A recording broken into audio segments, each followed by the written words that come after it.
जो 90s की comedy थी गोविंदा की फिल्मों की और जो आज की, उसमें बहुत जमीन आसमान का फर्क है। बहुत फर्क है। वो कॉमेडी जो थी बहुत ही साफ सुथरी और फैमिली वाली कॉमेडी थी, एक रियलिस्टिक चीजों से आती थी।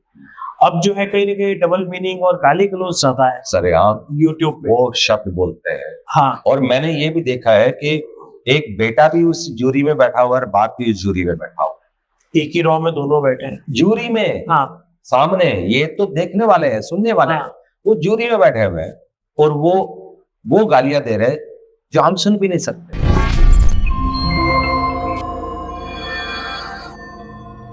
नमस्कार दोस्तों, बहुत दिनों बाद एपिसोड शूट कर रहा हूँ और बीते कुछ दिनों से तबीयत थोड़ी ठीक नहीं थी और कई सारे दूसरे प्रोजेक्ट्स में बिजी था। और आज मुंबई से जो एक बहुत ही खास शख्सियत आई हुई है, जो बॉलीवुड का एक बड़ा नाम है, direction, acting, writing, set designer, interior designer, art director. और हम कोशिश कर रहे हैं कि उनके साथ ज़्यादा से ज़्यादा अच्छा कंटेंट आपके लिए ला सके, कुछ किस्से कहानियाँ आपके लिए ला सके। और यही कोशिश है कि आपको ये एपिसोड पसंद आएगा और हम हमेशा कोशिश करते हैं कि आपके लिए कुछ अच्छा कंटेंट लाए।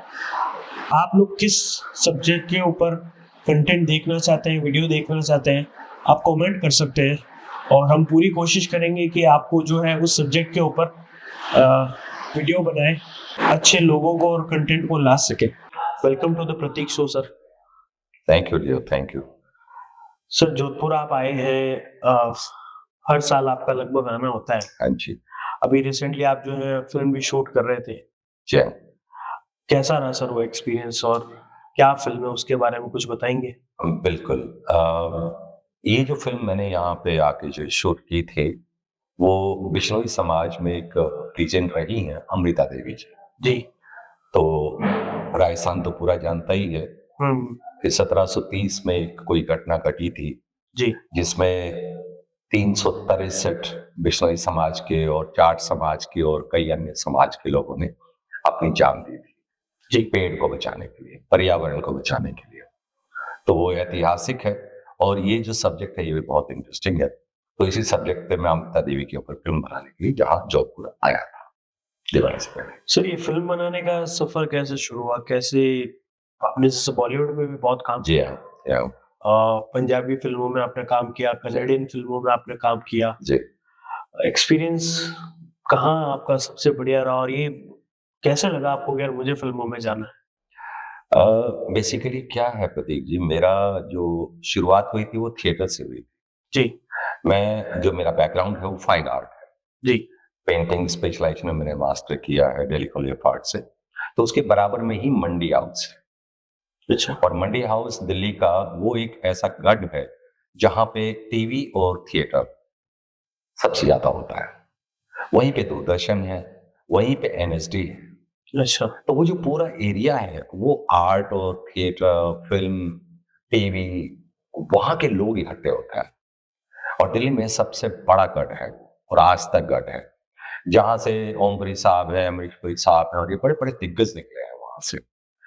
तो वो मेरे से आधा किलोमीटर दूर था कॉलेज से। अच्छा। तो शुरू से एक थोड़ा सा रहा कि जब मैं पैदल पैदल अपने बस स्टैंड जाता था तो लोग रिहर्सल कर रहे होते थे। अच्छा। तो बड़ा फैसिनेट करता था मेरे को वो डायलॉग बोल रहे तो हो। वही जो है सड़कों पर जो है बस स्टैंड पर रिहर्सल्स और नहीं, लोग मतलब कैसे बिल्कुल एक सर्कल बना हुआ था पहले। अब अच्छा। चेंज हो गया, वो सिनेरियो चेंज हो गया, लोकेशन चेंज हो गया। मतलब वो जो पहले एक सर्कल हुआ करता था, घास का पड़ा था मैदान, तो वहां पे जो रिहर्सल करने वाले हैं वो करते तो बड़े पसंद से दिखते थे मेरे को। अच्छा। मुश्किल से 50 मीटर दूर बैठे हैं हम। तो वो चीज मेरे को फैसिनेट कर गई। मैं एक दिन ऐसे किसी ग्रुप के साथ खड़ा हो गया कि मेरे को भी करना है कुछ। तो उन्होंने कहा ठीक है, उनके पास शायद स्पेस रहा होगा कैरेक्टर का, उन्होंने मुझे कैरेक्टर दे दिया। वहां से फिर मेरा सफर शुरू हो गया। एक थिएटर किया, फिर दूसरे लोगों के साथ जुड़ता चला गया और थिएटर ने ही फिर मेरे को टीवी में धकेल दिया। फिर जो कुछ चीजें जो है वहां पे टीवी के लिए आया करती थी, कभी हम एक टेलीफिल्म कर रहे हैं उसमें हम एक्टर चाहिए, तो प्लेज देखने आते थे लोग। वहां पे किसी ने मेरा प्ले देख लिया, मेरा एक्ट देख लिया, उन्होंने मुझे फिर टीवी में इंट्रोड्यूस कर दिया एज एन एक्टर। मेरा शुरुआत एज एन एक्टर ही रही है। तो एक्टिंग करते करते सर डायरेक्शन और राइटिंग और वो कैसे हो गया मतलब? बेसिकली मेरा जो बेस्ट पार्ट है वो है लर्निंग। हुँ, वो जो लर्निंग है ना मेरी बड़ी खतरनाक है। मैं फील करता हूँ कि हाँ, मैं हर चीज़ से लर्न करता हूँ। तो जब मैं थिएटर कर रहा था तो एज़ एन एक्टर कर रहा था। लेकिन बाद में मुझे एहसास हुआ कि डायरेक्टर कैसे काम करता है। इन्होंने जो सेट बनाया है उसको कौन क्या बोलते हैं, क्या हम कैसे मटेरियल उसको यूज़ करते हैं, कैसे स्क्रिप्ट के अकॉर्डिंग उसे जोड़ते हैं, फिर कैसे कॉस्ट्यूम छाटी जाती है। तो मैं धीरे-धीरे करके इन सारे जितने भी पहलू थिएटर के थे, उनको लर्न कर के फिर अगले और 2-4 प्लेज़ के बाद किसी में कॉस्ट्यूम डिज़ाइन करने लग गया, किसी में सेट बनाने लग गया। इस तरीके से धीरे-धीरे करके नॉलेज इकट्ठी होती चली गई। फिर डायरेक्शन क्योंकि नेचुरली मैंने डायरेक्टर से डायरेक्शन भी सीख ली, तो वो चीज़ फिर मैंने इंडिपेंडेंट अपने आप ही थिएटर मैंने डायरेक्ट करने शुरू किया। वही चीज़ फिर टीवी में भी लागू हो गई, वो चीज़। आपने मल्टीपल रीजनल सिनेमाज़ में जो है काम किया। जी। बॉलीवुड को लेकर बहुत सारी चीज़ें कही जाती है, नेपोटिज़्म एक बहुत हुँ। बड़ा हाँ जी, टॉपिक रहा है शुरू से ही। जी। वहाँ कैसे सर्वाइव किया आपने? देखिए मैं कहता हूँ सबसे पहला मेरा एक से है, दूसरे चाहे सहमत हो ना हो, लेकिन ज़्यादातर लोग सहमत होंगे। सबसे पहले अगर आप में दम है, हुँ, तो आप इंडिपेंडेंट बगैर किसी सहारे के भी आप सर्वाइव कर सकते हैं। पहली बात तो ये है। हुँ, दूसरी बात ये है कि मैंने अगर एक डायरेक्टर के साथ काम किया है, मेरा उसका तालमेल अच्छा हो गया है, तो मुझे वो अगली फ़िल्म में भी लेगा और मैं उसके साथ दोबारा काम करना भी चाहूँगा। तो ये जो चीज़ें होती हैं, ये एक यारी दोस्ती बन जाती है हमारी। तो लोगों को लगता है यार ये इसी एक्टर को बार-बार ले रहा है या ये एक्टर जो है इसी डायरेक्टर के अंदर ही काम कर रहा है। तो उनको लगता है कि नहीं ये दोनों जो है ना आपस में जानकारी के चक्कर में दूसरों को नहीं ले रहे हैं। तो स्टोरी बेसिकली वो ये है, नफ़रत हम किसी से नहीं करते। हुँ, जो सूटेबल कैरेक्टर है तो कैरेक्टर है। मैं अगर एक दाढ़ी वाला बंदा हूँ और किसी को अगर दाढ़ी वाला बंदा चाहिए तो वो किसी और को क्यों लेगा? वो मेरे को ही लेगा। या मेरे में उस टाइप की अगर वो वॉइस टेक्सचर मेरा वैसा है या मेरा बॉडी लैंग्वेज वैसी है जो उसके कैरेक्टर से मैच कर रही है, तो वो मेरे को ही लेगा। और अगर उसका कैरेक्टर बाय चांस अगली फ़िल्म में भी ऐसे ही हो रहा है, कुछ मिलता-जुलता सा हो रहा है, तो वो मेरे को ही लेगा। तो इसमें जान-पहचान वाली कौन-सी बात है? तो मैं नहीं मानता इस चीज़ को। लेकिन कहीं न कहीं वो एक बातें इसी तरह से कही जाती है, बनाई जाती है कि वहाँ सर्वाइव करना आसान नहीं होता। मैंने ये चीज़ जो है जब सीखी, जब ये सब जो चीज़ें जब मैंने मुंबई वाली जो चीज़ है लकीली मेरे लाइफ में कभी स्ट्रगल नहीं आया इस फील्ड में। हुँ, मैंने स्ट्रगल नहीं किया। मेरे को हमेशा काम मिलता रहा। अच्छे लोग भी मिलते रहे, काम भी मिलता रहा, तो स्ट्रगल वाली चीज़ नहीं आई।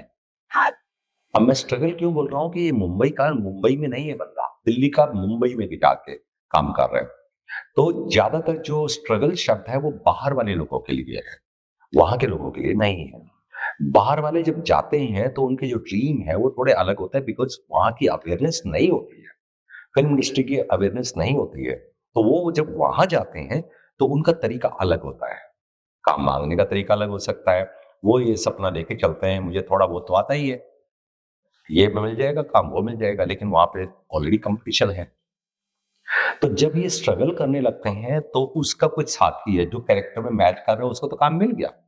ये 10 साल से उसको काम नहीं मिला। तो ये सोचता है कि इसके साथ ऐसा हो गया, मेरे साथ ऐसा हो गया। तो ऐसा कुछ भी नहीं है। अगर आप में दम है, तो आपको काम मिलता है। क्योंकि और आजकल तो मैं कहता हूँ इतना काम निकल के आया है जब से ओटीटी शुरू हुआ है, हुँ, एक्टर कम पड़ रहे हैं। ये मेरा खुद का अनुभव है। क्योंकि ओटीटी आने से मार्केट बड़ा हुआ है। बड़ा हो गया, बहुत बड़ा हो कई सारे जो ऐसे अच्छे एक्टर्स थे, ए ग्रेड एक्टर्स जिनको कह सकते हैं, जो कहीं न कहीं फ़िल्मी दुनिया से दूर थे, जिनको शायद काम नहीं मिल रहा था या नेपोटिज़्म एक की वज़ह से जो है उनको इग्नोर किया जा रहा। ओटीटी आने के बाद उनको काम मिलना शुरू हो गया और कई लोग ऐसे जो ओटीटी के स्टार बन गए। गया। मैं ये कहूँगा कि ओटीटी ने सही मायने में मार्केट तो खड़ी की है, हुँ, लेकिन एक्टर्स को पहचानना शुरू किया है, हुँ, सही मायने में। पहले चलता था कि गिने-चुने 4-5 एक्टर हैं हमारे पास। हुँ, अब हमारे पास रिक्शा वाला भी अगर एक छोटा-सा उसको काम दिया जाए, जब वो एक्टिंग करके बाहर आता है, तो लगता है यार क्या एक्टिंग की है उसने। तो एक्टर नज़र आना शुरू हो जाता है, मैं उसमें भी, तो उसका स्ट्रगल पीरियड तो रहा ही नहीं फिर। तो एक्टर निकाले हैं ओटीटी ने, स्टार नहीं निकाले हैं, एक्टर निकाले हैं। और एक्टर बहुत सारे लोग जो है वो स्ट्रगलिस्ट हुआ करते हैं। स्टार नाम कमा लेता है, स्ट्रगलर हो जाते हैं बेचारे एक्टर, क्योंकि उनका नाम नहीं होता। इस चक्कर में वो कहते हैं पहले फेस बिकते थे, आजकल फेस, अब एक्टिंग बिकती है। अब एक्टिंग बिकती है, अब एक्टर बिकते हैं, अब स्टार नहीं बिकते हैं। अब नाम उस तरीके का नहीं, मैं फेमस हूँ जी नहीं। क्योंकि बीते कुछ टाइम से जो है बॉलीवुड की कई सारी फिल्में फ्लॉप भी रही है, बड़े बजट की बात करें, और जो बड़े स्टार्स हैं लाइक सलमान खान ले लो, शाहरुख खान ले लो, अजय देवगन ले लो, कईयों की जो है फिल्में फ्लॉप होती आ रही है। लेकिन ओटीटी जो एक ऐसा प्लेटफॉर्म है, वहां पर लोगों को ऐसा लगने लगा यार कंटेंट ज्यादा अच्छा, स्टोरी अच्छी है, कुछ नया देखने को मिलता है। लेकिन सिनेमा में अभी भी शायद कहीं ना कहीं वही ऐसा लग रहा है कि चीज रिपीट हो रही है। स्टारडम दिखाया जाता है ना कि कहानी दिखाई जाती है। उनके अंदर यानी कि एक होता है ना स्टोरी राइटर फिल्म का और ओटीटी का, वो भी चेंज हो चुका है। तो पहले फिल्मों के जो थिएटर वाले जो हैं, जो राइटर्स थे, वो अच्छे ग्रुप बना के कह लो या कह लो बस मैं इस टाइप का राइटर हूँ तो मेरे पास सिर्फ इस टाइप की फिल्में आती जाएंगी और आती जा रही है। अब वेरिएशन इतना ज्यादा हो गया कंटेंट में, आज एक छोटे से फूल के ऊपर बहुत अच्छी अच्छी फिल्में बन जाती हैं। आज एक भिखारी के ऊपर फिल्में बन जाती हैं। अब भिखारी के लिए शाहरुख खान तो सूटेबल नहीं हो रहा है, चलो कोई बात नहीं, एक नेचुरल फेस के हिसाब से किसी को पकड़ो तो वो सर्वाइव बहुत बढ़िया कर जाता है। तो कंटेंट जो है वो देखने में हमें, और इवन दर्शकों को, जैसे कि मेरा हमेशा से एक झगड़ा रहा है दूसरों से, कोई सवाल मेरे से करे कि पहले ये बताइए, समाज से हम इंस्पायर होकर फिल्में बनाते हैं या हम समाज को अपनी फिल्मों से इंस्पायर करते हैं? ये सवाल रहा है मेरे सामने हमेशा। आपको क्या लगता है इसमें कि मैं बता देता हूँ जो मैं सोचता हूँ। मैं एक छोटा सा एग्जांपल हमेशा से देखता हूँ कि मुझे प्यार करने के तरीके नहीं आते थे। मैं अपने आप को नहीं काउंट करता, मैं एक आम आदमी को काउंट करता हूँ। उनको प्यार करने के तरीके नहीं आते थे। लिप किस फिल्मों से आई, मुझे तो नहीं पता था कि लिप किस इज लव, इस टाइप से हक करेंगे तो लव, हमें तो नहीं पता था पहले। हमारे बुजुर्गों ने कभी कुछ नहीं किया। क्या वो प्यार नहीं करते थे? तो ये जो कुछ चीजें आई हैं निकल के सिनेमा से, हम इंस्पायर हुए हैं। अब हम जैसे कहते हैं ना डेटिंग, अब डेटिंग फिल्मों का काम है, वो हम तो डेट नहीं करते थे, या हम डेट ना करें तो क्या हम नहीं जानेंगे? तो ये जो चीज है कि धीरे धीरे करके चीजें उभरी हैं, तो फिल्मों ने हमें इंस्पायर किया है। बहुत सारे केसेस आपने देखे होंगे कि चोरी करने का नया ढंग उस फिल्म से इंस्पायर हुआ, लेकिन वो फिल्म पहले बनी है, चोरी बाद में हो रही है। आप इस चीज को फील कर सकते हैं। बिल्कुल। तो ये मैं ये नहीं कहता कि यही चीज ऐसे हुई है, वो चीज भी वैसे हुई है। समाज से हम अच्छे मुद्दे उठाते हैं, इंस्पायर करते हैं सोसाइटी को, लेकिन वो हमेशा से ऐसे होते हैं जो पॉजिटिव होते हैं। फिल्में बनाएंगे हम पॉजिटिव कंटेंट से और दुनिया को बनाएंगे हम नेगेटिव कंटेंट से। लेकिन इसमें एक चीज है कि आपने बताया कि समाज के कई सारे मुद्दों पर फिल्में बनी है, मुद्दों को उठाया जाता है जो वास्तविक घटना ही हुई होती है, लेकिन कई बार उसमें जो है बदलाव किए जाते हैं ना, बहुत सारे ऐसे चीजें जो लोगों को फिर पसंद नहीं आते। कई बार लोगों ने इल्जाम लगाया है कि इतिहास के साथ छेड़खानी होती है बॉलीवुड। कई सारी ऐसी फिल्में जो विवादों में रही हैं, ऐतिहासिक फिल्में, तो ऐसा क्यों किया जाता है, या क्या मेन इसका कारण है कि फिल्म चलाने के लिए एक पब्लिसिटी स्टंट है? आई थिंक मैं दोनों बातें कहूंगा इसमें। सबसे पहला हिस्सा ये है कि जिसने बोलते हैं कि हमने इतिहास ऐसा कुछ है, मैं पहली बात इतिहास के बारे में 2-3 लाइन कहना चाहूंगा।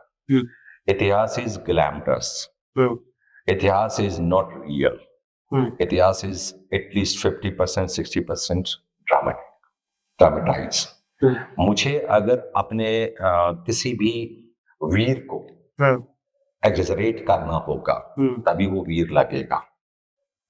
क्या मैं किसी एक ट्रेन के सामने से गुजरने वाले बंदे को उठा के रखता हूं तो क्या मुझे वो उपाधि दी जाती है? मुझे नहीं दी जाती है।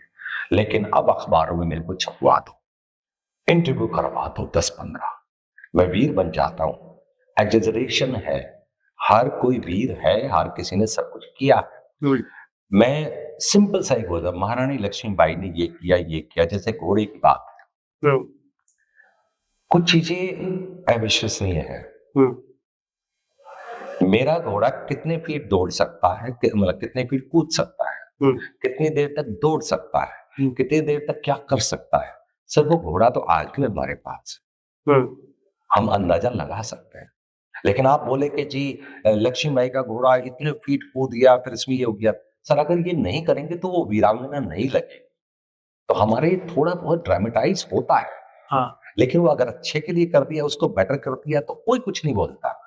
लेकिन जब हम इसको थोड़ा छोटा कर देते हैं कि रियलिस्टिक करने की कोशिश करते हैं कि हाँ, नहीं यार ऐसा नहीं हुआ था, तो लोग जो हैं इतिहास पढ़ पढ़ के जो इस चीज को रट्टा लगा चुके हैं, रियलिटी नहीं जानते हैं, तो उस हिस्से पे आके वो क्लेम कर देते हैं कि नहीं वो रानी ऐसी थी वैसी थी। ये क्लेश है और कुछ नहीं क्लेश है। अपनी तरफ से हम भी पूरी कोशिश करते हैं कि मनोरंजन भी दें। हमने ये नहीं बताना महारानी लक्ष्मीबाई ये थी। हमारा मकसद ये है जब आप देखें तो कुछ बंदे को जोश आए, बंदा राष्ट्रवादी बने, बंदे को ये लगे कि वाह यार। तो ये हम थोड़ा बहुत ड्रामा डालेंगे ना, उसमें थोड़ा बहुत तो झूठ हो जाता है, तो वो एक कैरेक्टर को बड़ा दिखाने के लिए, बड़ा करने करना के पड़ता लिए है, एक्सेजरेट करना करना पड़ता है। पड़ेगा।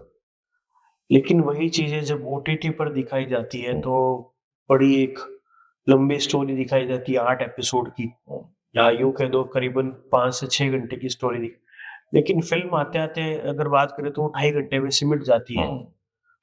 ओटीटी में दिखाएंगे डिटेल में और बहुत उसको बड़ा तरीके से, और फिल्मों में पता नहीं क्यों इस तरह से छेड़खानी किया जाता है, फिर लोग जो है उसको लेकर कई ऑब्जेक्शन लगाते हैं और बैन करने तक की मांग आ जाती है। कई सारी ऐसी घटनाएं हैं। बिल्कुल है, मैं बताता हूँ।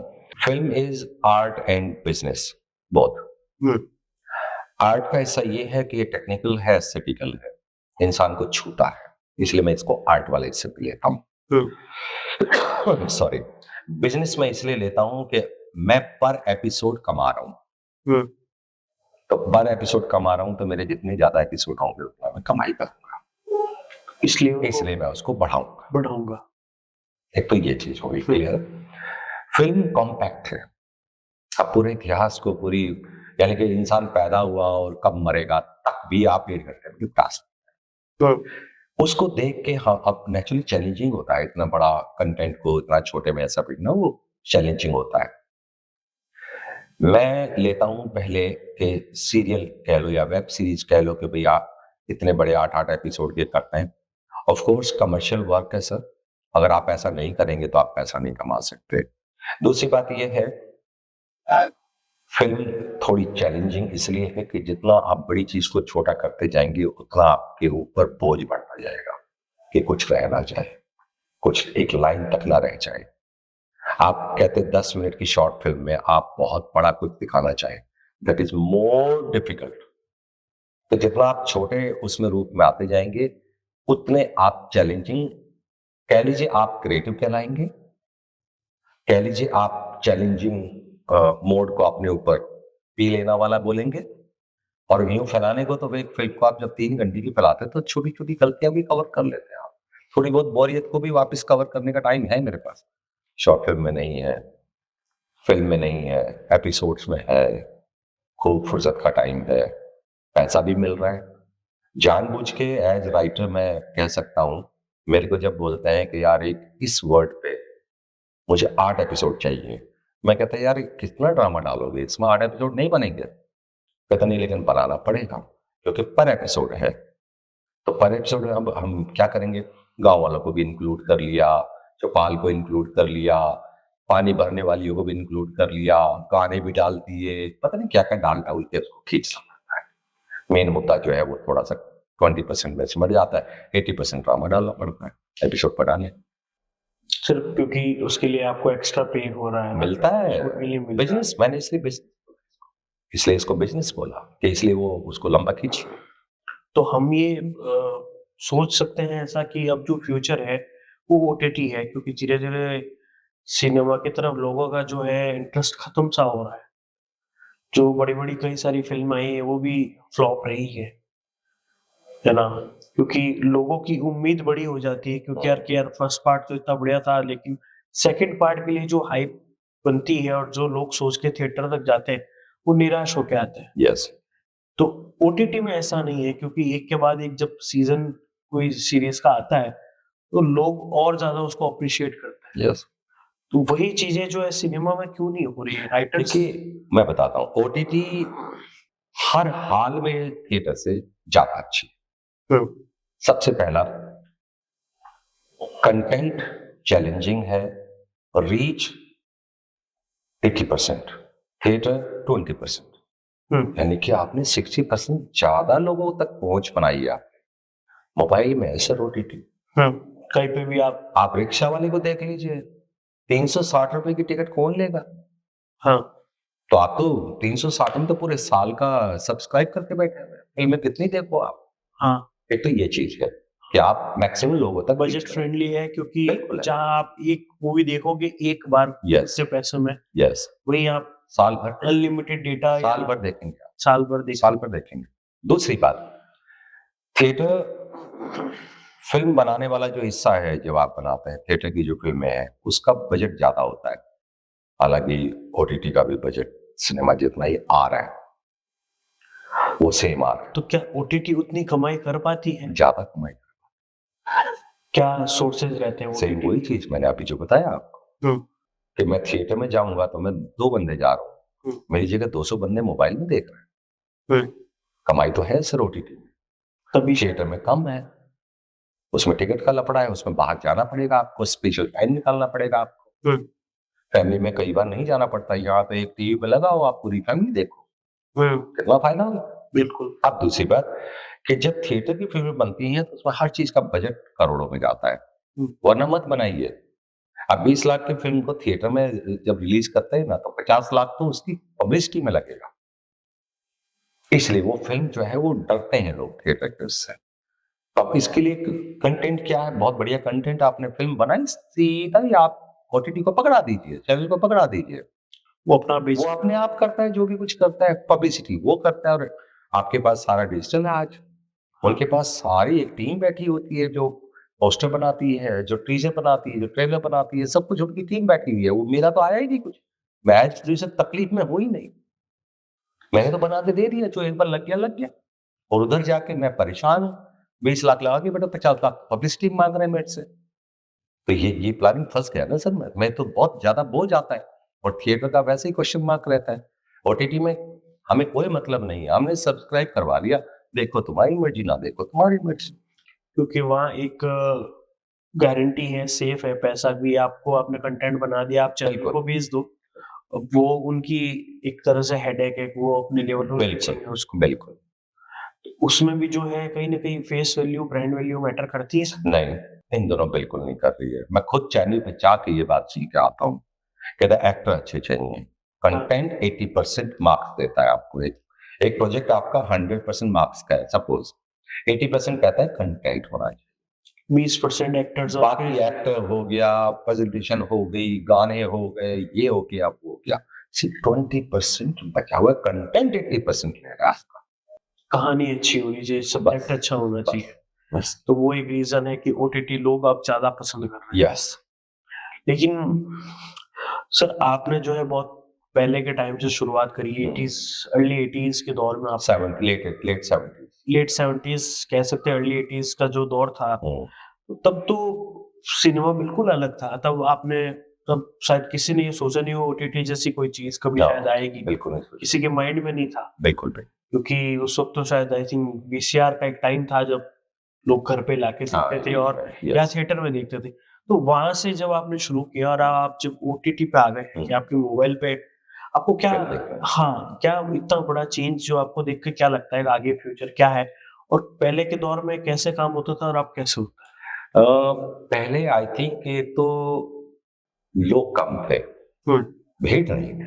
हुँ, बनाने वाले एक्टर, म्यूजिशियन, राइटर्स कम थे, हुँ, और वही चेहरे, या कह लीजिए मान लीजिए 10 से 12 एक्टर एक्ट्रेस हमें दिखते थे। हुँ, धर्मेंद्र की मूवी आ रही है, संजीव कुमार की मूवी आ रही है, राजेंद्र कुमार की आ रही है। 10-12 नाम लेंगे, उसके बाद वो आ ही नहीं रही है। क्योंकि और है ही नहीं, कंपटीशन कम था। दूसरे डायरेक्टर्स बहुत अच्छे थे। पहले एक्टर डायरेक्टर के पैर छूता था, आता था, रिस्पेक्ट देता था कि मेरे डायरेक्टर है। पहले डायरेक्टर बाप हुआ करता था। आज मैंने जो माहौल देखा है, एक एक्टर डायरेक्टर की धज्जियां उड़ा रहा होता है सेट पे, जो मतलब मेरे को महसूस होता है ये क्या हो रहा है। लेकिन वो एक्टर कौन है? वो थिएटर वाले हैं, ओटीटी वाले नहीं है। ओटीटी ने क्या किया, चीज को पॉजिटिव कर दिया। इन मतलब पर्सनल जो कैमरे के पीछे की जो कहानी है, जो एस्पेक्ट है, वो ज्यादा पॉजिटिव है, अब अच्छी है। क्योंकि अब क्या हो गया है, अब जो एक्टर है वो स्टार नहीं है, नखरे स्टार करता है। तो ये जो चेंज आया है, ये उसको निकाल के बाहर लेके आया है। इसलिए भीड़ अब ज्यादा हमारे एक्टर्स की है, इज्जत देने वालों की है, और उनको इज्जत भी मिलती है। आज डायरेक्टर्स, बहुत अच्छे अच्छे डायरेक्टर्स निकल के आए हैं।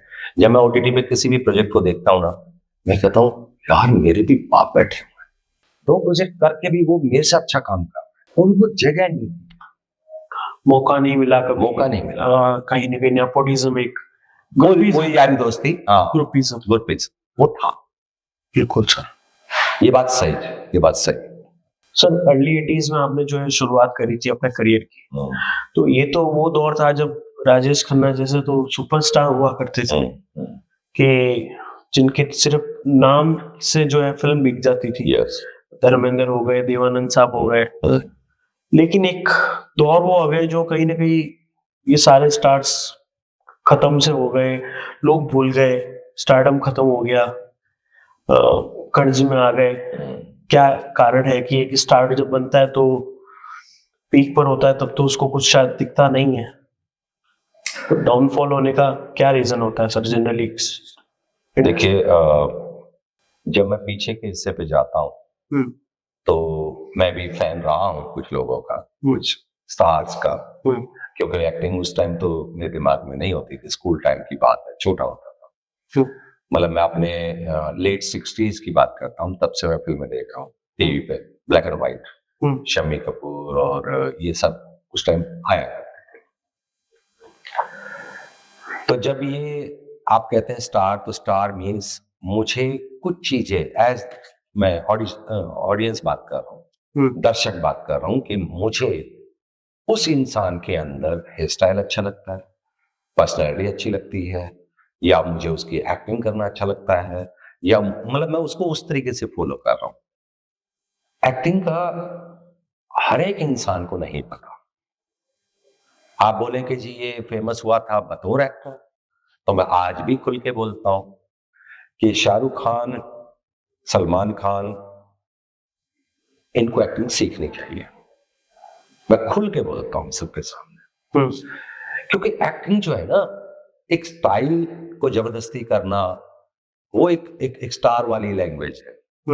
एक्टर की कोई लैंग्वेज नहीं।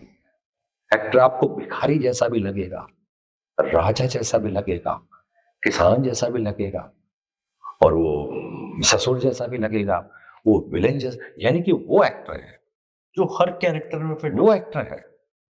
लेकिन हम स्टार को कैसे देख रहे हैं? हीरो होना चाहिए, गाने अच्छे गाता है, झटका देता है गर्दन में, वो स्टाइल्स होती थी, वो स्टार की स्टाइल्स होती थी।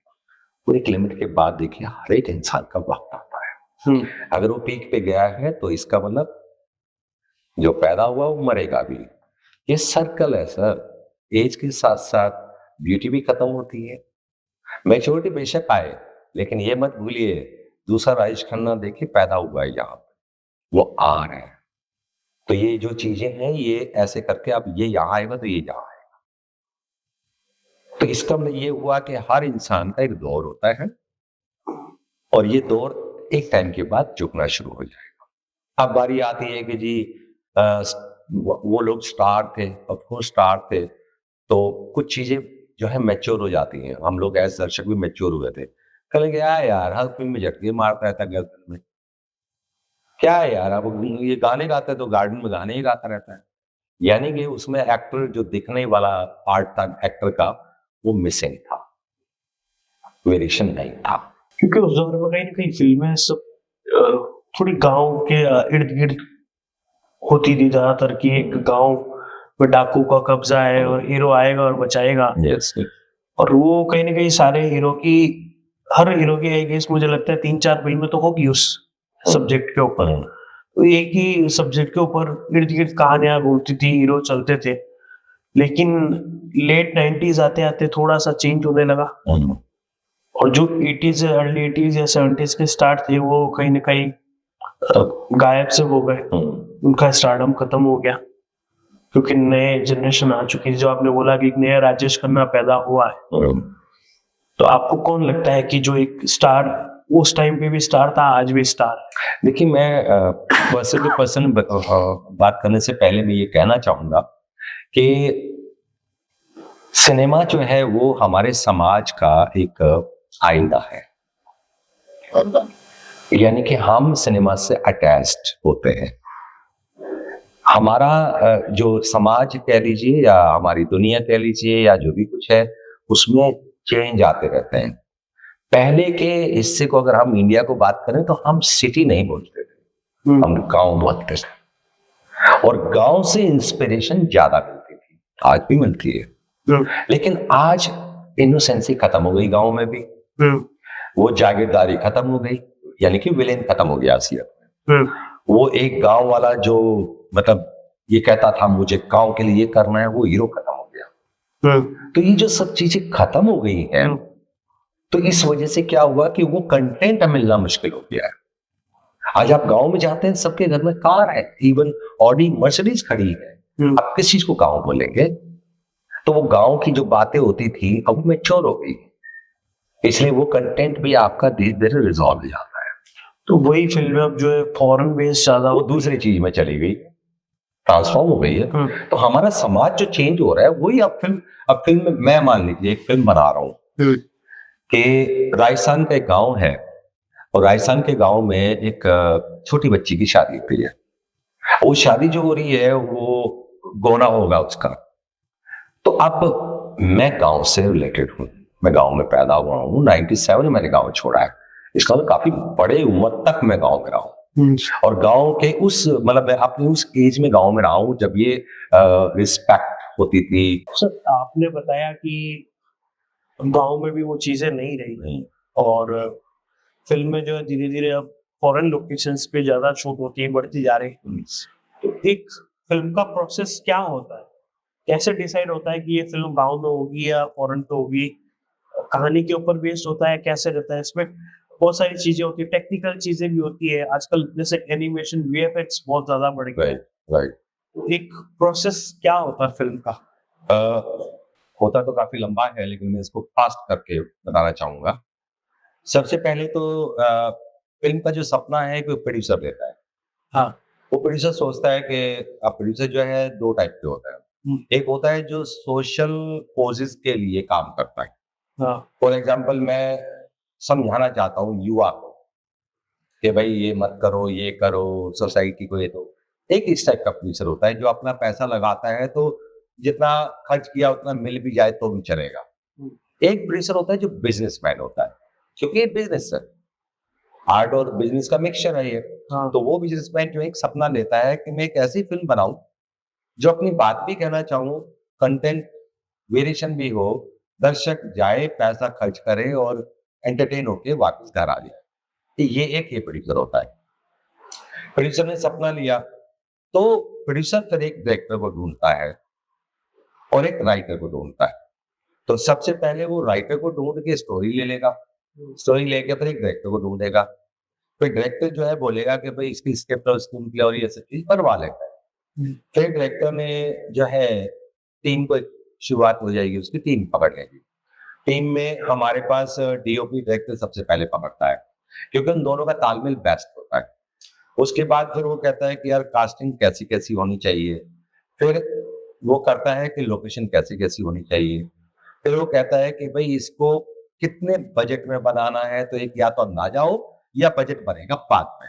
दो टाइप का काम है इसमें। डायरेक्टर कहता है जी आपकी जेब में कितना पैसा है, यानी कि आपका बजट कितना है। कि मेरे पास भैया 10 लाख है, यही खर्च करूंगा, मैं इससे ज्यादा नहीं हो सकता। एक होता है कि मैं खर्च करूंगा, तुम बताओ बजट क्या होगा। ये दो तरीके हैं। अब इसमें जो सारी चीजें हैं, स्टोरी समझ के डायरेक्टर जो है वो साइकिल इकट्ठी करता है, जिसमें बहुत सारे डिपार्टमेंट होते हैं। मैं करने पे आता हूँ सीधा। आपने मेंशन किया वीएफएक्स भी है, ये भी है, वो भी है। ऑफ कोर्स मॉडर्न टाइम में तो उसमें हमारे पास एक छूट मिल जाती है हमें कि हमें मान लीजिए किसी हीरो को ऊपर से छत से कूदाना है, तो एसएफएक्स है कि हमारे पास एक क्रेन से वायर लगा के फेंक देंगे गद्दों पे। एक तो ये तरीका है, ये एसएफएक्स में आता है। एक वीएफएक्स में है, लगेगा उसमें भी, लेकिन आप उसमें क्या कहते हैं, बहुत रियलिस्टिक आप काम करवा सकते हैं उससे। सॉरी। तो जो ये वाला पार्ट है, ये हम ज्यादातर क्रोमा में शूट करते हैं। बड़ी बड़ी स्टूडियोज होती हैं, ग्रीन, रेड, ब्लू, बहुत सारे आप बैकग्राउंड पे काम करके उसको शूट कर सकते हैं। फिर साथ में आप वीएफएक्स को जो है आप अपने लाइव शूट के साथ जोड़ सकते हैं।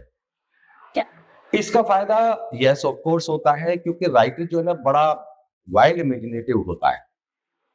मुझे भूत दिखाना है, मुझे भूत बड़ा दिखाना है, मुझे पहाड़ से टूटते हुए दिखाना है। जो चीज नहीं हो सकती आप वो दिखाना चाहते हैं। इस चक्कर में हम लोग इन चीजों का सहारा लेते हैं, तो क्या पता वो अच्छा लगे। बहुत सारी फिल्में हैं हमारे इसमें हिस्ट्री में, साउथ की है, कई है।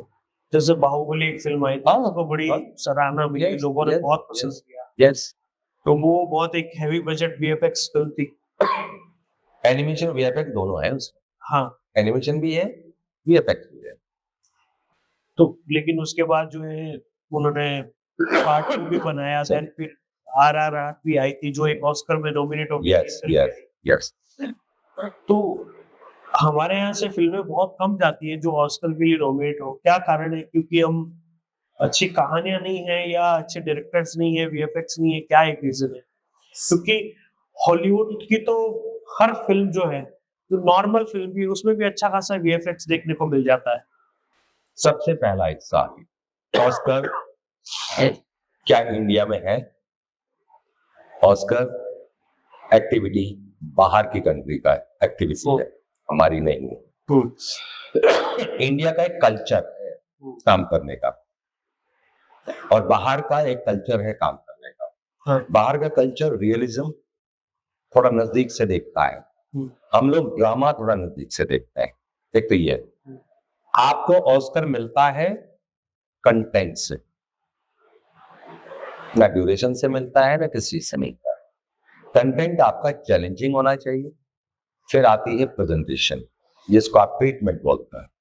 उस ट्रीटमेंट से मतलब, उसमें कोई मतलब नहीं है कि आप कितने बड़े 30 मार्क का एक्टर की, या कौन एक्टर कितना महान है आपके इंडिया में, फेमस है नहीं है, नोबडी केयर्स अबाउट इट। इसका मतलब ये हुआ कि वो क्या देख रहे हैं, हम उस पे क्या करते हैं, ध्यान नहीं देते हैं। क्यों नहीं देते हैं? अगर आप सिर्फ ऑस्कर के लिए फिल्म बनाएंगे तो 100% आप जीत जाएंगे। हमारा टारगेट वो नहीं है। हमारा टारगेट है एक फिल्म बनाते हैं, उधर भी भेज देंगे। हाँ, यहाँ पे शायद मेन रीजन, सबका एक मेन एम यही है, पैसा बनाना। वापस आएगा ना, तो उसमें आप मसाला डालेंगे, हाँ, ऐसी चीज डालेंगे जो ऑस्कर कहता है, झूठ क्यों बोल रहे हो? हाँ, फिर ऑस्कर क्यों देंगे वो आपको? नहीं देंगे। तो वो चाहते हैं कि कहानी जो है जितनी ज्यादा रियलिस्टिक हो, रियल हो, कि और लगे, जो बिलीव करने में आए कि यार ये हुआ है, यस, या ये हो सकता है। यस। फिर उसमें भी कैटेगरीज है। ऐसा नहीं है कि आपकी ओवरऑल एक फिल्म को जो मिलेगा वो सबसे बड़ा अवार्ड है।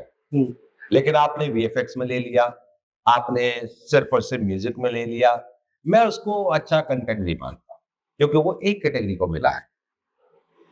पूरी फिल्म को जिस दिन मिलेगा मैं उसको अवार्ड मानूंगा, क्योंकि उसमें सारी टीम ने टारगेट अवार्ड किया है। लेकिन कई सारे ऐसे आर्टिस्ट, कई सारे ऐसे लोग हैं जिन्होंने ऑस्कर जीता है अलग अलग कैटेगरी में, चाहे वो म्यूजिक के लिए हो, चाहे म्यूजिक बैकग्राउंड जो जिसको बोलते हैं, अलग अलग कैटेगरीज में टेक्निकल चीजें होती है, चाहे फैशन को लेकर हो, चाहे डायरेक्शन को लेकर हो। आपको क्या लगता है कि इंडिया में ऐसी कौन सी कैटेगरी या चीज है, क्वालिटी है, कि जिस कैटेगरी में इंडिया जीतने के ज्यादा चांस रखता हो? एंटरटेनमेंट में मैं कहूंगा इंडिया आगे है। सिर्फ एंटरटेनमेंट, उसमें वो सारे मसाले डालता है, तो रियलिस्टिक हो ना हो डजंट मैटर। वो उसमें आप कॉमेडी फील करिए, उसमें आप एक हीरो 10-10 को मार देगा, उछाल देगा, एक गोली दूसरी जा रही है काट देगा, ड्रामा फुल भरता है, एंटरटेनमेंट फुल होता बट है। जो चीज आपने बताई सर कि एक हीरो जब 10 को मार रहा है तो हॉलीवुड में भी होता है। नहीं, लेकिन उसमें एक रियलिज्म होता है, उसमें रियलिज्म है, उसमें लॉजिक देंगे वो आप, उसमें लॉजिक देंगे, उसमें आपको वो छुपना, वो चालाकी से मारना, वो सही निशाना लगा के मारना कि इस जगह पे आ रहा है तो मारूंगा। हाँ यहाँ तो आप सिर्फ सामने खड़े हो, तेरे को मैं जिंदा नहीं छोड़ूंगा, तेरे को मैं ये कर दूंगा वो कर दूंगा, अब वो मार मोड़ के नक्की करना है यार। हाँ तो ये जो ड्रामा होता है, हाँ। प्रोवोकेशन होती है, जो ये डायलॉग वहां नहीं होते, हाँ वहां नहीं होते ये। हाँ। वो मारना है तो मारना है, इतना कुछ करने की जरूरत नहीं है। लेकिन यहाँ पे हम लोग बड़े खुश होते हैं, मेरा धर्मेंद्र पसंदीदा एक्टर है, हीरो है, आप देखना भाई साहब इसका वो डायलॉग ये होगा, डायलॉग होगा, और वो उसको ये बोलेगा, वो बोलेगा, बाद में तो मार नहीं है। हाँ मुझे पता है इस फिल्म का एंड क्या है, हाँ मुझे पता है मेरा हीरो विलेन को मारेगा, लेकिन वो जो बीच का ड्रामा है वो फैसिनेट करता है आपको, हाँ। इसलिए अच्छा लगता है आपको। वो रियलिस्टिक चीज तो आई नहीं ना उसमें, तो इसलिए वो ड्रामे में हमारी इंडियन फिल्में बेस्ट है। ड्रामा दिखाना, लेकिन अभी मुझे जहाँ तक याद है कि अभी लास्ट ईयर जिसने अवार्ड जीता था, आई थिंक 2023 की बात होगी, द एलिफेंट विस्परर्स, हाँ जी, जो एक डॉक्यूमेंटरी फिल्म, हाँ जी, हाँ जी। तो उसमें कोई ड्रामा नहीं था और ना कोई वो ऐसी रियलिस्टिक, मतलब क्या ना कोई कि ऐसा हो सकता है, वो एक डॉक्यूमेंट्री थी। उस कैटेगरी में भी जो है बेस्ट फीचर फिल्म या जो भी फिल्म का जो अवार्ड मिला था। तो देखिए ना, आपने खुद ही मेरी बात को ही सहमति दिखाई है, ड्रामा नहीं है, कोई रियल कहानी थी। रियल कहानी है।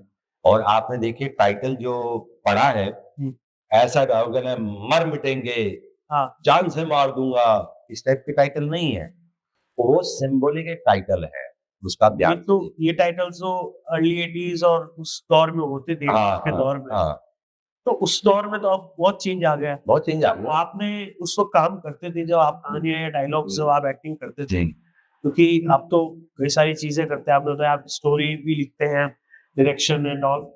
अब आपको क्या चीजें ज्यादा फैसिनेट करती है, क्या आपको आपको खुद के जब काम करने के प्रोसेस में क्या नया लगता है? मैं बताता हूँ। पहले बचपन में हम लोग मेलो ड्रामा पसंद करते थे, जिसको आप बोलते हैं ना, तुझे तो मैं ऐसी जगह ले जाके मारूंगा जहां पानी भी नसीब नहीं होता, दिस इज मेलो ड्रामा। हाँ, बढ़ा चढ़ा के कुछ बना के बोल, क्योंकि वो उस दौर में लोग पसंद करते थे। यस, और हिट होते थे। हाँ, अब रियलिज्म आ गया है, लेकिन अब जब वही डायलॉग हम सुनते हैं, जब कभी टीवी पे या कहीं पे देखते हैं, बस तो हमको बड़ी हंसी आती है कि यार ये क्या डायलॉग है। वक्त चेंज होता है, वो तो होता है। हाँ अब मैं कहता हूँ कि अब हमें क्या पसंद आता है, अब हमें पसंद आता है जैसे इरफान खान इतना नेचुरल अपनी बात कह के चला गया, क्योंकि वो कैरेक्टर एक हस्बैंड है, वो लगता ही हस्बैंड है, वो लग ही रहा है हस्बैंड है। हाँ और वो इतनी आराम से अपनी बीवी से बात करके चला जाता है, जैसे वो होता है, जैसे कहता है यार इसमें मिर्च नहीं है ना, हाँ थोड़ा पानी ले आ रहा, कितना इजीली जैसे हम लोग करते हैं वैसा वो कर रहा है। हमें रियलिज्म पसंद आना शुरू हो गया है, हाँ। अब मेलो ड्रामा खत्म हो गया है। बट कभी कभी आज भी देखने को मिलता है ड्रामा। जब आप रिक्शा वाले से पूछोगे गोविंदा पसंद आएगा, हाँ जब आप बुजुर्ग से पूछोगे तो आपको नसीर पसंद आएगा, हाँ जब आप बीच वाले से पूछोगे तो आपको धर्मेंद्र पसंद आएगा। मीन्स कैटेगरी देखिए कैसी है। हाँ ये ओहो इसने डायलॉग नहीं बोला यार, मार दूंगा काट दूंगा ये नहीं बोला इसने, मजा कुछ मजा नहीं आया यार। ड्रामा। ये कहता है कि दोनों चीज दूंगा और वो कहता है ठहराव दूंगा, हाँ रिलैक्स, कोई हाइपरनेस नहीं है, असली चीज यही है, हाँ सच्चाई यही है, वो हाँ। वाली चीज। तो ये थोड़ी कैटेगरी हो गई है। अब जो ऊपर वाला हिस्सा है, मैच्योर होने वाला जो हिस्सा है, वो बढ़ गया है। जैसा आपने भी गोविंदा की बात की, हाँ 90s के दौर में एक वो दौर था जब कॉमेडी का दौर आया बॉलीवुड में, क्योंकि उससे पहले जो गाँव की और हाँ, मीटिंग वाली फिल्में चलती थी, हाँ 90s आते आते कॉमेडी की तरफ लोग बढ़ने लगे। बिल्कुल। गोविंदा एक सुपरस्टार हुआ Of करता था, course, वो of एक course, दौर था। of course.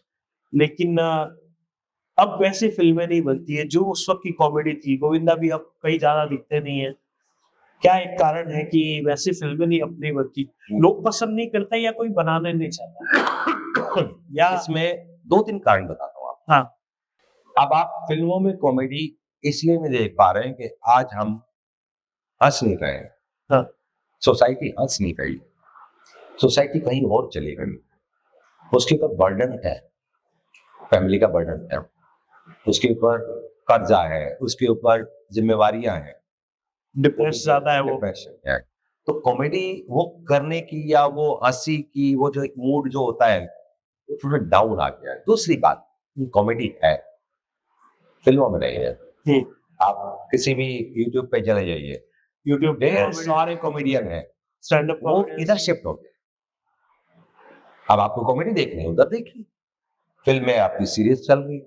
लेकिन जो आपने बताया कि यूट्यूब भरे पड़े हैं, जो 90s की कॉमेडी थी गोविंदा की फिल्मों की और जो आज की, उसमें बहुत जमीन आसमान का फर्क है। बहुत फर्क है। वो कॉमेडी जो थी बहुत ही साफ सुथरी और फैमिली वाली कॉमेडी थी, एक रियलिस्टिक चीजों से आती थी। अब जो है कहीं ना कहीं डबल मीनिंग और गाली गलौज ज्यादा है सरेआम यूट्यूब पे। वो शब्द बोलते हैं। हाँ, और मैंने ये भी देखा है कि एक बेटा भी उस जूरी में बैठा हुआ है और बाप भी उस जूरी में बैठा हुआ है। एक ही रो में दोनों बैठे हैं। जूरी में हाँ, सामने, ये तो देखने वाले हैं, सुनने वाले हैं, हाँ, वो जूरी में बैठे हुए हैं और वो गालियां दे रहे हैं जो हम सुन भी नहीं सकते। हाँ, बाप बेटे एक जगह बैठे हुए हैं। आज वो बड़ी बुजुर्ग वहां बैठी हुई है, बच्चे यहाँ बैठे हुए हैं, 12-12 साल के भी आए हुए हैं और वो शब्द यूज कर रहे हैं और वो उनको भी गालियां दे रहा है, सरेआम गालियां दे रहा है। मुझे पर्सनली वो चीजें बड़ी अजीब लगती है कि अजीब? मैं आया हूँ हंसने और कोई मेरा ही मजाक उड़ा के लोगों को, Yes, yes. तो मुझे लगता है कि अब कॉमेडी नहीं, वो रोस्टिंग ज्यादा है। असलियत में क्या है सर, गलती उनकी भी नहीं है। हम्म, सबसे पहला हिस्सा हम्म, कहाँ से शुरू हुआ? पहले मुर्गी का अंडा। मैं कहता हूं कि मैं फुहड़ता का एक प्रोग्राम लेके आया, अगर आपने पसंद किया हम्म, तो मैं कंटिन्यू करूंगा। हाँ, दूसरी बात, मैंने ये बोला कि मैं आम लैंग्वेज में बात करने लगा हूं। हाँ, मेरी बेटी ने कुछ 1-2 वर्ड यूज करने शुरू किए थे घर में, हम्म, उसी समय मैंने आके तैर के बोला था, नो नेवर। इसलिए नहीं कि तुम इस एज में हो और मैं उस एज में नहीं, मैं आजकल के ही जमाने में सरवाइव कर रहा हूं।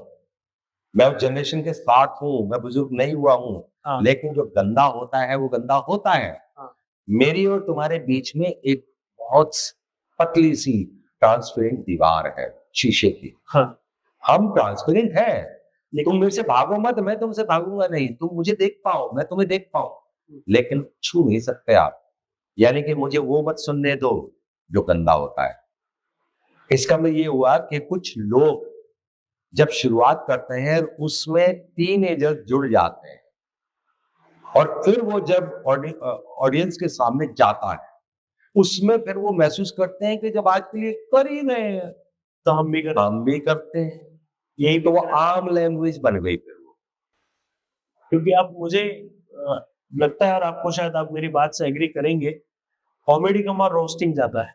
रोस्टिंग नहीं, आई थिंक गंदापन, मजाक उड़ाना लोगों का। मजाक भी नहीं है ये मजाक भी नहीं है। मैं कहता हूँ जिस बंदे को मैं रोस्ट कर रहा हूँ उसको डूब के मर जाना चाहिए अगर वो इंसान है। वो इंसान भी नहीं है, वो क्या है कि कितना पैसा देगा इस गाली का, बोल। आज वो है, बिक गए हैं सब लोग, उनकी सेंसेस का। यार उनके घर वाले नहीं देख रहे होंगे, उनके बच्चे नहीं देख रहे होंगे, उनको देख लो। तो फिर ये चीज जो है जब उनको शर्म नहीं आती है तो वो इंसान कहाँ से हो गए? रिलेशंस 1000 ईयर्स से सेम चलेंगे डियर। आपका ये जो लगता है इसकी वो इज्जत आपको कंटिन्यू करनी पड़ रही है और वो सालों साल चली आ रही है। आप इतनी जल्दी कैसे पलट गए कि आप अपने बाप के साथ बैठ के उन दर्शकों को माँ बहन की गालियां दे के बात कर रहे हो? शर्म आनी चाहिए। लेकिन अब तो यही कल्चर सा बन गया है कहीं ना कहीं। लोगों को लगता है कि कुछ चीजें चेंज में आती है, मैं मानता हूँ, हाँ, चेंज में आती है, लेकिन कभी ना कभी कोई ना कोई चीज उभरती भी है जो दबा भी देती है। तो कुछ ना कुछ, कभी ना कभी कुछ भी हो सकता है, बवंडर भी हो सकता है, तहलका मच सकता है, कानून बन सकता है, ये भी हो सकता है। और कानून की आपने बात करी, ओटीटी में तो ऐसा है कि आजकल कहीं ना कहीं बोल्ड सीन बहुत ज्यादा दिखाए जाते हैं, उसके लिए तो वहाँ कोई कानून नहीं है। तो क्या ये चीजें बढ़ेंगी या इसकी भी कोई नहीं, आई थिंक सेंसर आएगा, सेंसर आएगा आएगा, इसमें? पक्का आएगा, पक्का आएगा। लेकिन अभी मैं भी कहता हूं कि देखिए, बोल्डनेस का एक होता है एजुकेशन के तरीके से समझाना। हाँ मैं ये नहीं कहता कि आप कोर्स पढ़ा रहे हैं, हाँ मैं कहता हूं कि आप जब किसी नंगेपन को कुछ बता रहे हैं, सेक्स के बारे में बता रहे हैं या इंटरकोर्स के बारे में बता रहे हैं, तो एक एजुकेशन जैसे सीन क्रिएट करते हैं, एक लड़का एक लड़की, हम्म उसमें कुछ लिमिट्स होती हैं, हल्की सी लिमिट्स होती है। एक सेंसुअल होता है, हम्म एक गंदा होता है। गंदा is rape, vulgar, hmm sex is sensitive, hmm emotional. तो सेक्स और रेप में इसलिए फर्क है, दोनों काम सेम हो रहे हैं, हम्म जो कर्म है वो सेम है, लेकिन आपको वो एक जो दीवार है वो प्रेजेंट करनी पड़ती है, उस दीवार में रहना पड़ता है। तो इसी तरीके से कभी ना कभी ये जो चीजें हैं, इसमें कभी ना कोई बंदा कूदेगा, कोई ना कोई डिपार्टमेंट कूदेगा, कि इसकी वजह से जब अति होने लगती है, हम्म नेगेटिविटी जब समाज में ज्यादा बढ़ने लगती है, तो हो सकता है कोई समाज खड़ा हो जाए, हो सकता है कोई डिपार्टमेंट खड़ा हो जाए, हो सकता है जैसे कि नहीं होता कि भाई बंद करो ये हो जाती है कभी, हाँ तब शायद ये आ जाए, तब ये सेंसर बोर्ड के खिलाफ भी बात जाएगी। तो ये सेंसर बोर्ड इसमें आएगा बीच में कि इतनी चीज दिखाओगे तो ये होगा, वरना इतनी चीजें बैन कर दे। लेकिन अब तो फिल्मों में बहुत सारी चीजें, सेंसर बोर्ड आ गया, ये हो गया।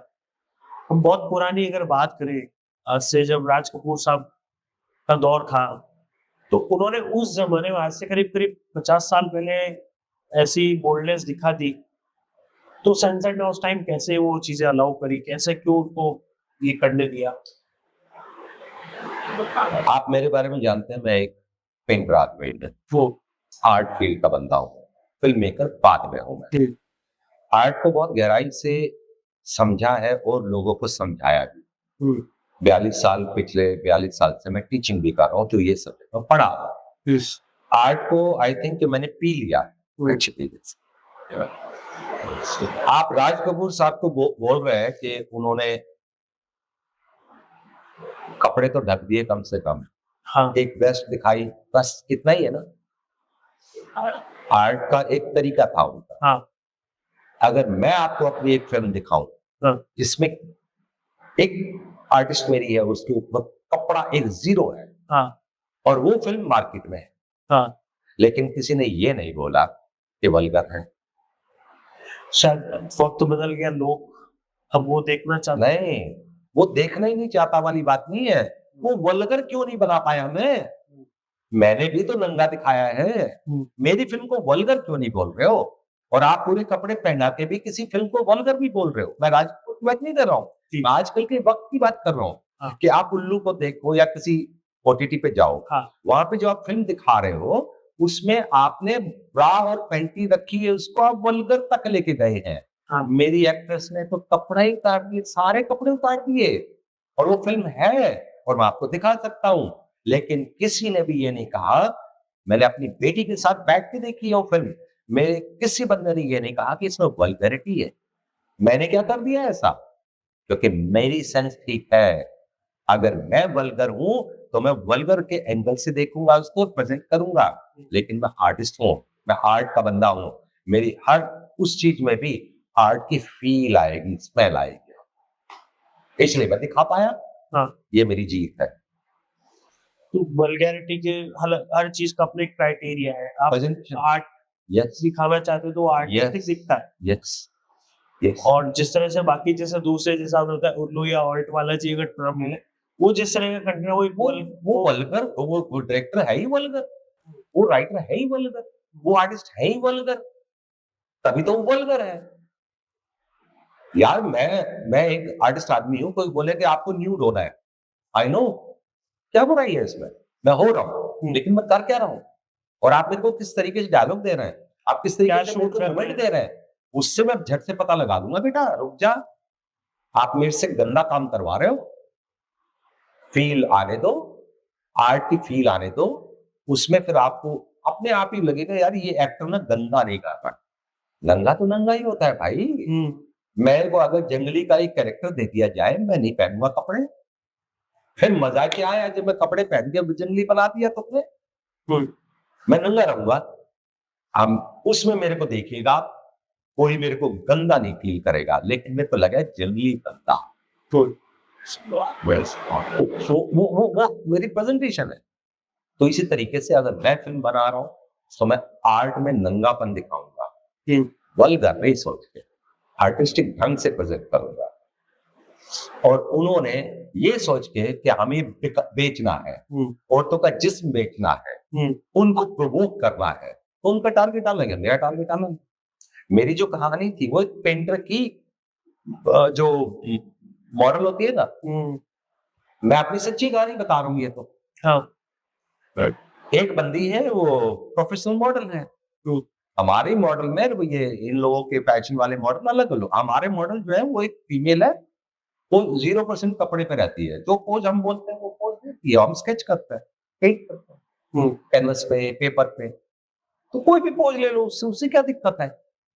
तो मेरा सब्जेक्ट जो है, देखिए मैंने या भी क्या बोला आपको कि लड़की न्यूड है लेकिन गंदी नहीं है। यहाँ पे देखिए क्यों, मेरे दूसरा को आर्टिस्ट होने के नाते मेरी आंखों में भी गंदापन है, और वो तो है ही मॉडल, वो तो अपने पूरे कपड़े उतार कर लेटी हुई है, खड़ी हुई है। तो दोनों ही जब हम पॉजिटिव है तो ये हो रहा है दर्शकों तक जाता है, तो वो फील करते हैं ये गंदा काम नहीं कर रहे, कुछ भी गंदा काम नहीं, आंखों में शर्म है इनके। लेकिन ये जो शुरुआत है कहीं ना कहीं ये लोगों को लगता है बॉलीवुड की चीजें हैं, बॉलीवुड में यही दिखाया गया है शुरू से, उनको इसी चीज के लिए बताया गया है कि ये शुरुआत वहां से होती है। बॉलीवुड का काम ही है कि समाज में जो है नंगापन दिखाना या समाज को बिगाड़ना, गलत चीजों की तरफ ज्यादा प्रोवोक करना। साउथ की फिल्मों में हमेशा कल्चर को दिखाया गया है, जमीन से जुड़े लोगों को दिखाया गया है, गांव की वैल्यू दिखाई गई है। फॉरेन लोकेशंस पे वो भी शूट करते हैं, लेकिन हमेशा अपनी लैंग्वेज को, अपने कल्चर को कभी नहीं भूलते हैं। मैं आपसे एक सवाल पूछता हूँ, हाँ, मुंबई इज व्हाट है? मुंबई इज इंडिया, हाँ, बॉलीवुड। हाँ, आपने महाराष्ट्र नहीं बोला सर। हाँ, जैसे आपने साउथ बोला, हाँ, आप तेलुगु बोलेंगे, मलयालम बोलेंगे, सब कुछ बोलेंगे, हाँ, लेकिन मुंबई जो है वो मिक्सचर ऑफ दिल्ली, पंजाब, महाराष्ट्र, मध्य प्रदेश और ये, हाँ, इसलिए वो खिचड़ी है। लेकिन जब मराठी फिल्म देखेंगे आप देखिएगा, आप सल्यूट करेंगे उनको, बिकॉज वो कल्चर है, ये तो मिक्स कल्चर है। या तो गंदे लोग खड़े क्योंकि इकट्ठे हो गए। रीजनल सिनेमा हमेशा बेटर होता है, अच्छा होता है, वो तो चाहते हैं। आज मैं हरियाणवी पंजाबी फिल्मों से अटैच, हरियाणवी जो स्टेज है या कोई और ओटीटी आए हैं, मैं देखता हूँ कि टारगेट ये रखते हैं वो कि भाई हम अपने कल्चर पे रहें। हाँ, अगर हम 7 फेरे लेते हैं उसमें, और बेटी जो है इस तरीके से पैर छूती है, इस तरीके से कन्यादान देते हैं, इस तरीके से आशीर्वाद देते हैं, ये चाहते हैं कि शादी का सीन हो तो ये चाहिए ही चाहिए। इसका मतलब क्या हुआ कि हम अपने उस कल्चर को शो करेंगे तो दूसरे समझेंगे कि हम हरियाणा वाले क्या हैं। इसी तरीके से वो भी रिस्पेक्ट करवाना चाहते हैं कि हम लोग ये हैं, लेकिन उसमें आप बोले के साथ पंजाब वाला उधर का लेके आएगा, दिल्ली वाला इधर का लेके आएगा, एमपी वाला, तब जाके एक टीम कटी और उसने एक हिंदी फिल्म बना दी। हिंदी तो कुछ है ही नहीं हमारे पास। हिंदी कौन सा स्टेट है? हिंदी हिंदी तो कोई स्टेट नहीं है, वो कुछ भी नहीं है हिंदी। सब स्टेट की अपनी एक रीजनल लैंग्वेज है। तो फिर आप हिंदी करके बॉलीवुड बता रहे, Bollywood is not at all Maharashtra, वो सिर्फ हिंदी है, वो अलग है बस, बाकी हर चीज रीजनल है। बिल्कुल, पंजाबी रीजनल है, राजस्थानी रीजनल है, ये रीजनल है, वो रीजनल है, लेकिन हिंदी इंडिया है, वो मिक्स है। कहीं ना कहीं विदेशों में पहचान उसकी यही है इंडिया की कि यार हिंदी फिल्में तो वहां से आती है, लेकिन अब जो है थोड़ा सिनेरियो बदलने लगा है, बहुत। क्योंकि आरआरआर जब ऑस्कर जीत गए तो उन्होंने पूरा तमिल में बोला, जो भी उनकी हाँ, रीजनल लैंग्वेज है। बिल्कुल जी, हम ये हैं, हम बॉलीवुड वाले नहीं हैं, सॉरी, हम इंडियन हैं। हम साउथ उन्होंने इंडियन वो बोला है, ये साउथ इंडियन है। तमिल यस, से हैं। यस, वो स्टेट है, हाँ, हम लोग मिक्स हैं, खिचड़ी हैं हम। इस वजह से जो है वहाँ पे जो है बड़ी, आपने जो बोला खिचड़ी होती है, बिल्कुल खिचड़ी। और वो एक कारण है कि समाज में हमेशा गाने और हर तरीके से वैसे ही बनाए जाते हैं यस, कि लोग यस, उस कल्चर को ज़्यादा अडॉप्ट करें। बिल्कुल। तो thank you so much sir, आपने हमारे शो के लिए टाइम निकाला, और हमें उम्मीद है कि हमारे दर्शकों को ये एपिसोड बहुत पसंद आने वाला है।